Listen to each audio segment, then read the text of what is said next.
So we're in the Pacific Northwest and in the world of Microsoft and Amazon, and there are people who have made millionaires when they're 20s, Yeah. 30s, 20s, 40s. I mean, really, and and and what's interesting is they literally have hit that goal. Where you're like, if you had one of the questions, if you had all the money in the world, what Right. would you do? Yeah. And what's interesting is that I often find that people like if I were to look at the people that I worked with at Microsoft, a portion of them just continue working at Microsoft. A portion of them like left and did something completely wildly different, like Yeah. painting and Right. created a movie and Yep. produced music for like just Yeah. something that's wildly different. So it's going back to what you're saying. They were using the money as freedom to do the thing that they love and find other aspects of themselves that they didn't know. But I guess the question is, what are the innocent messages that the people who stayed, and I don't even know if they're staying and they're happy, Mm. or that they keep on working in some other job where they're a Yeah. kind of a serial startup.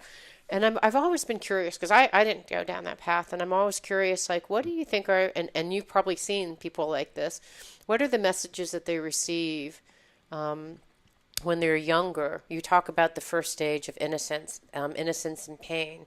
What are the messages you receive, do you think?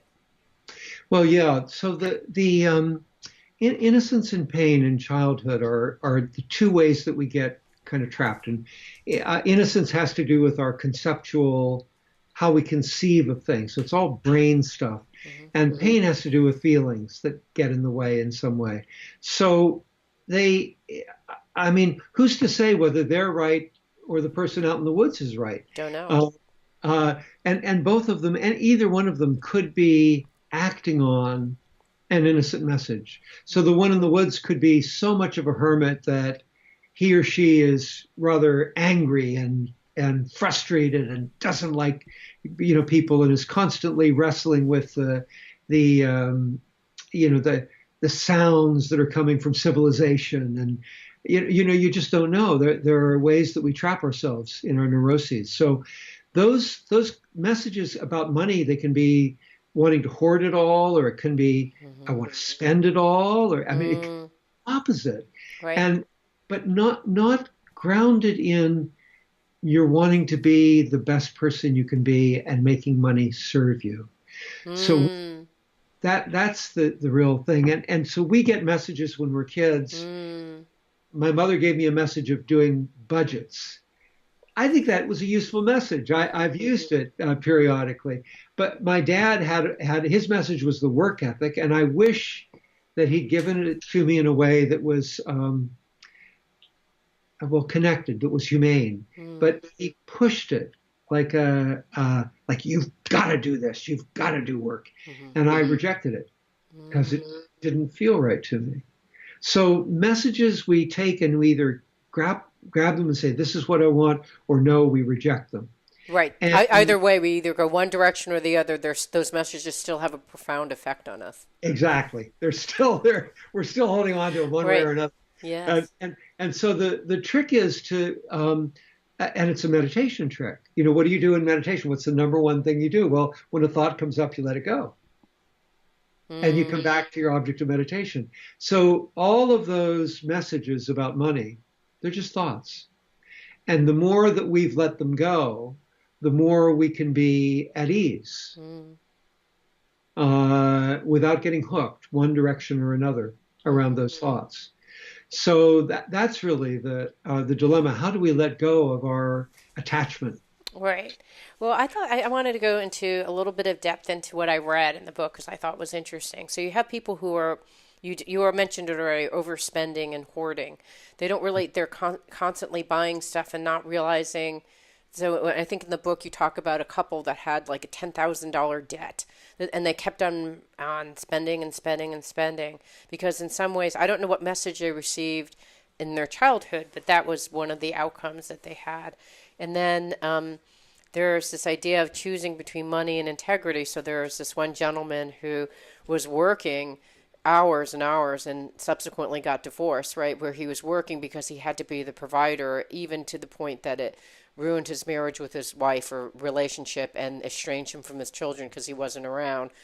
Yeah. But I assume he had this message that was similar to the one that your dad gave and that my parents gave me. Like, you got to work, you got to work, you got to work, you got to make money. Don't be an artist. Don't be a whatever. Just work, work, work.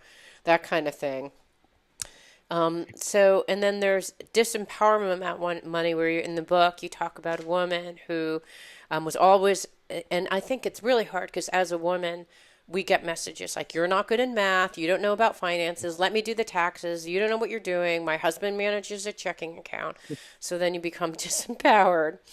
And then inability to attend to practical financial tasks, which are balancing your budget, making sure you have enough money in your account so you don't bounce it, and investing on getting rich schemes, kind of those kind of things. So these are all the ones that you mentioned.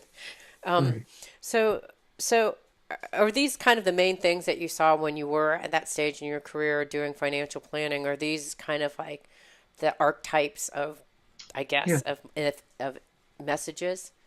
Yeah, I think they're all archetypes. I mean, in a way, we can relate to every one of them. Yeah. We can relate to both the hoarder and the spender.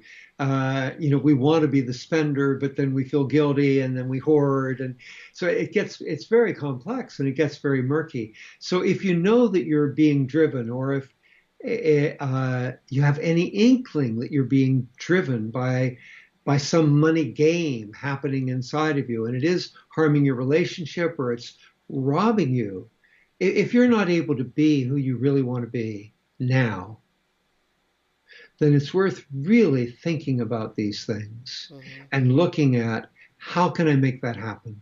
And part of it is figuring out what are my money messages that are driving me Mm-hmm. and lessen their impact. Part of it's going to the feelings that you're holding, that you're in grief or you're anxious or you're frustrated, and learning to be more at ease in the midst of those feelings so they're not driving you either. Mm-hmm. And then it's worthwhile going and figuring out, who do you really want to be, and how does money work so that I can make that happen, so that Mm-hmm. it will work for delivering me into the world, the me that I really want to be. Yeah. So you had a couple of exercises in your book that I then subsequently asked, like went through. And so it asked, Yeah. like, talk about what you thought about money. And so, I used to babysit and I babysat so I could make money. And then I worked all summer long so that I could make money. And then my mother used to actually sort during tax time. She took all of her checks and she sorted it, and she'd like, it was this big ordeal. Yes. And both of them invested in stocks.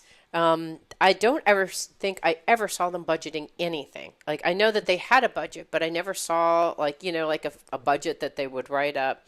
I Right. never saw them balance checkbooks. I mean, I don't know, but so they seem to be somewhat financially mature, but honestly not hugely. And Yeah. then, so then I actually, I interestingly, there was one moment where my mom, I wanted to travel. It was my junior year abroad, and I said, I'm going to go on junior year abroad, and then I'm going to travel for a month, and I'd like to bring this backpack because at the time they had those backpacks that you could, backpack across Europe. And she's like, oh no, that's a very unsuitable bag for a woman. You should actually have something, more feminine. And I was like, no, this is how I'm going to do it. And she's like, no, that's not how it's going to work. And if you choose to get that backpack, I'm not going to pay for any of your travel. And I said, fine.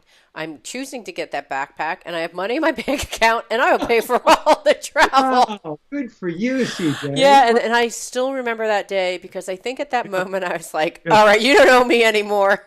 Yeah. You don't know me, my decisions, or what I do anymore. And so Mm. for me, money did equal freedom from a very early age. Wow, that's wonderful. Yeah, it's weird. And my mom was someone who was an immigrant. And so as an immigrant, an immigrant when China was being taken over, kind of immigrant. So luckily they had money. They fled to Brazil and then U.S. subsequently. And they were pretty good about saving their money and investing. In fact, they're all really good. My family's been really good. They made most of their money through the stock market. Anyhow, Fabulous. so that was my mom's genesis. And and she basically, because she's an immigrant, there's this kind of like, nervousness about money because when they were in Right. China, like they had several houses and money and possessions taken away all the time. So this is kind of like there's this kind of nervousness about money when you're an immigrant, right? So I had that kind of growing up, and also the Chinese cultural piece for me was about money equals control. You follow what Uh, your parents say, and yeah. because we write the checkbooks, and so that was a moment where it changed, and then That had to be a huge moment. I forgot about the Chinese overlay. That's yeah, amazing. so it was really huge, and then actually when I think it was probably about 5 years ago. My mom said, "Here's we're doing. I'm writing my will, and I'm going to give all the money to you." And it's kind of, and there's just kind of like, and I don't know how much she's going to. I know it's a lot of money because she's actually saved money and invested it so wisely that she took. She's literally millions of dollars or more. I mean, she has a lot of money. So she's Oh, like, I'm going to give you this like colossal amount of money mm, and I'm going to give it to your kids. I'm like, well, that's so generous. Thank you. But can you tell us? Because we want to know, we don't yeah, want to just give money to our kids because it could actually affect their future and how yeah, motivated they are to work. It could affect their whole life. So yeah. we need to know for our planning purpose. And she's like, I can't tell you. And I'm not going to tell you. And I was like, okay. And I was like, I know this is an awful lot of money and I don't want to be obnoxious about it, but I don't want your money. You've been Yeah. trying to control me with this money my entire life. Wow. I know it's a lot of money and my life can be different if I got this money, Oh, but yeah. I don't ever want to see it because when I come to see you, you feel like I'm seeing you because of your money. Not Right. and if I don't see you, there's just like I'm going to write you out of my will. I'm like, write me out of your will right now, so I don't have to have these conversations. I want you to Yeah. know that I'm coming to see you. When she's in her 80s because I love you. There's no money involved in this at all, and to have that be part of the equation feels just so Yeah. ugly to me. So just take it out of the equation. Don't give me any money, and I don't want to see it. And I hope it doesn't make my kids upset, but make me feel good. Well, it's a very powerful thing to do, and I think a very good thing. It sounds to me, once again, you're taking a stand that has to do with your own power, but also your authenticity and being able to kind of govern your world in the way you want to, rather than having these exogenous forces coming in and saying, "No, you've got to do it this way." Yeah, And so I think it's a very powerful statement. It's very similar to the backpack to me. yeah, And it I'm is. moved that you tell me the story. I had so many clients who came from inherited wealth and their parents had trust funds that kind of were strings attached. And sometimes, unlike your mother, sometimes it was sex and money. I mean, it was dark. It What do you was mean? Like, so, like, dark, you mean, meaning there'd been abuse in the family. And now the string continues with money. And it's like, mm, so it can be a very, very dark element in a lot of different ways. mm, What I tried to do with people, just since we're on the theme of inheritance, I would always try to do what you tried to do, which is find out how much and find out when and how. And if it was going to be coming in a way that could completely throw off your vision of what it is to be a good parent for your kids, that to run interference and basically yeah, say, I really don't want that. And this is, if you're going to do something with my kids, I'd like to be involved and I'd like to participate in thinking how it would happen. mm-hmm, It's always your gift, but I'd like to, as parent, it makes sense. And then when they were able to do that, CJ, it was marvelous, just amazing, because their relationship with their parent got stronger. The feeling of the lineage was really strong, but it was relatively rare that they were able to do that whole piece. That would yeah, be the most powerful and most mature thing of all, to yeah. see I if you could do tried. that. I said I really want to know all those things, and it was like I can't tell you, and it's none of your business. And I was like, okay, I Yeah, don't want it. And now I yeah, realize I don't want it for multiple reasons because, yeah, like, you're trying to now control my children. No, thank you. Like, I don't want you to have this right. money controlling my kids. Not going to happen. But it is interesting because it is a form of freedom, But it goes back to going back to the topic. It's about innocence, right? I mean, I received a message about money. Money equals compliance, right? That was how I received it. And it means compliance and control. And the next part you talk about is the pain, because there was so much pain that I had as a kid, just not knowing like it's basically conditional love with money, Right. which makes it even worse, honestly. But what are the other pain? Like there were several different, and I mentioned my own story because there's and there are several in the book about people controlling each other with money. But what are the other kind of pain-oriented things did you see? Well, there are many, many things because pain really is about the dark feelings that we feel. And so there's shame and there's humiliation and there's guilt and there's jealousy and there's envy. Mm, And then there's fear and anger and frustration. And so all of those feelings can be sadness, depression, despair. All of those feelings can get hooked in with stories. mm, And you're just kind of in this mishmash. mm, And in my later work, and I do this a little bit in Seven Stages, it was really just beginning then. I I talk about something that I call the structure of suffering. And what it is a jumble of uncomfortable feelings or pain hooked to our stories, our opinions, our beliefs, our judgments. So it's all those innocent messages. mm, And the hook is me. It's I, me, and mine. mm, It's that, oh, I'm like this, or how dare you do this to me? And then you're all hooked. So there's mm, a meditative response that I've taught for many years, which is it's very simple. It's a very simple mantra. You let your thoughts go and you let your feelings be. And so what we do in a lot of the Buddhist teaching, the mindfulness teaching that I do, is I train people to feel their anger without attachment, to feel their guilt without getting lost in it, to feel their fear without being shaken by it. mm, And and they're very powerful practices to actually mm, learn to mm. feel those without getting hooked. Interesting. That's a really powerful way of using mindfulness in a completely unexpected way. But what I'm hearing is that, if money then gets hooked, it's a trigger. Money becomes a trigger for meaning a whole bunch of things. Money Yeah, is just a form of exchange of, it's like, like you said, it's just like I pay you, you pay, it's like a form of exchange. But yeah, now we've hooked all these other things onto what money means, right? So when something happens, about money, there's like all these other, it's all a pile up of emotions and feelings and that's right. messages that kind of got bundled in together in this Yeah, like really tight, compressed knot. And so I can see how mindfulness is just like letting it go to get to the point where you just see money as money, yeah, not money as like how much you're loved, how yeah, good you're being, how productive you are. But like that, I mean, if I look at some of these things, right? Money is all those things. Like money equals all these things, right? How important you are, productive, important, all these different things that if you have those hooks could be really hard, I think. yeah, yeah, yeah. So money legitimately is you can look to the past and look to the future around money.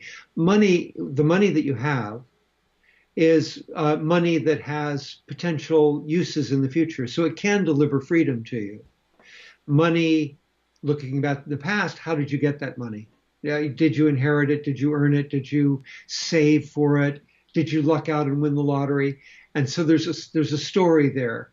But in both, whether you're looking in the past or looking in the future, if you're attached and you're clinging to it in some way, that's where the trigger is, Right. and and that's where you're going to be dysfunctional with your friends, with your partner, with your kids, with your parents, with the world. Mm. Yeah, so I think it's just being conscious. So for me, because I had this immigrant background, if I were to talk about my personal attachment, just so that people get clear with what this would look like, I'm attached to money because at any point it could be gone and I'm not going to be safe. And so I'm like thinking money equals safety, money equals safety. And so it does in some level, but there's this kind of compulsive, um, attachment, meaning like if I don't have money, then, what does that mean about me? I'm unsafe, right? So it's basically working, using your meditation, and like going down with the fear, letting go of the emotions. And what was the other part? What was the upward Well, part? it's letting the thoughts go, but letting the feelings be. So finding a way to be at ease, even though the body feels kind of agitated with anxiety or fear. Just learning that that's just sensation. You can meditate on it. Mm, You mm, can't meditate on a thought because the thought goes like this, it disappears. yeah, Whereas feelings are kind of there. You can watch them. Oh, look at that. Oh, look at that. Oh, look at that. yeah, But if you hook them to feelings, if you hook them to thoughts and you identify with them, you're in trouble. yeah. Stuck. Yes, I hear you. Well, this has been wonderful. We talked about some of the stuff. There's still even more that I want to talk to you about your book, Oh, and you have two other books. Oh my gosh, what am I going to do? no.